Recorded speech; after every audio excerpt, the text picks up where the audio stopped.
আজকে আমি কুল গুড় বানাবো। তার জন্য কুলগুলো ভালো করে ধুয়ে একটা বাটিতে 3-4 ঘন্টা ভিজিয়ে রেখেছি। এবার কুলগুলো একটু ফাটিয়ে নিতে হবে যাতে গুড়টা ভালো করে কুলের মধ্যে ঢোকে।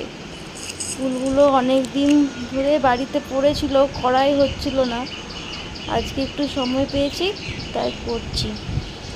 কড়াইতে একটু পাঁচফোড়ন আর 2টো শুকনো লঙ্কা দিলাম। এবার কুলগুলো ঢেলে দিলাম।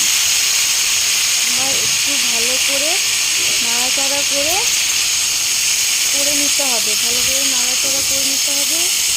এরপর গুড় দিয়ে দিলাম। গুড় দেওয়ার পর এই যে ফুটতে শুরু করেছে, কিছুক্ষণ ফুটিয়ে নিতে হবে। এই যে গুড় রেডি হয়ে গেছে।